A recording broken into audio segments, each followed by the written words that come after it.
যুক্তরাষ্ট্র ও ইরানের মধ্যকার চলমান উত্তেজনার মধ্যে ইরাকের কুর্দিস্তান অঞ্চলে মার্কিন ঘাঁটি ও এর আশেপাশে ড্রোন হামলার সংখ্যা বাড়ছে।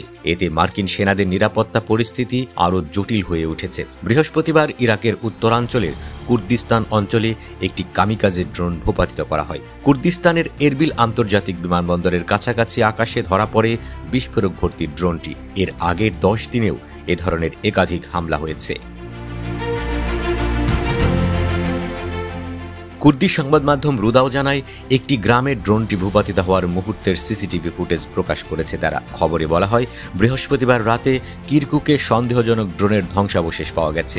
এসব ড্রোন কোথা থেকে এসেছে তা স্পষ্ট নয়, তবে ইরান ইসরায়েলের সাম্প্রতিক সংঘাতের সঙ্গে এর যোগসূত্র রয়েছে বলে ধারণা করা হচ্ছে। ইরান সমর্থিত গোষ্ঠীগুলো আগেও ড্রোন ও রকেট ব্যবহার করে হামলা চালিয়েছে। 2024 সালের জানুয়ারিতে জর্ডানে ড্রোন হামলা চালিয়ে 3 জন মার্কিন সেনাকে হত্যা করে ইরাকের কাতাইব হিজবুল্লাহ। এদিকে বৃহস্পতিবারের ড্রোন হামলা নিয়ে কুর্দিস্তান অঞ্চলের সন্ত্রাস দমন অধিদপ্তর সিটিডি জানায়, হামলায় কোনো হতাহতের ঘটনা ঘটেনি, এমনকি কোনো সম্পদের ক্ষয়ক্ষতিও হয়নি বলে দাবি করে সিটিডি।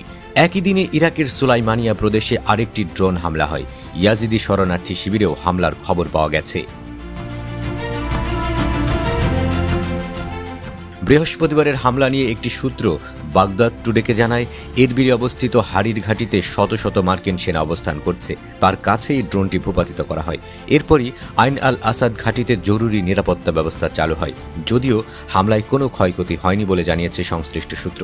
সাম্প্রতিক সময়ে ড্রোন ও ক্ষেপণাস্ত্র হামলা বৃদ্ধি হওয়ায় কারা এর পেছনে রয়েছে তা নিয়ে প্রশ্ন তৈরি হয়েছে।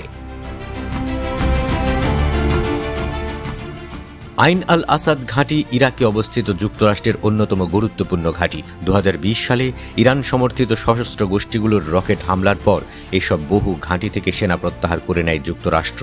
তবে কুর্দিস্তান অঞ্চলে এখনও মার্কিন সেনা মোতায়েন রয়েছে।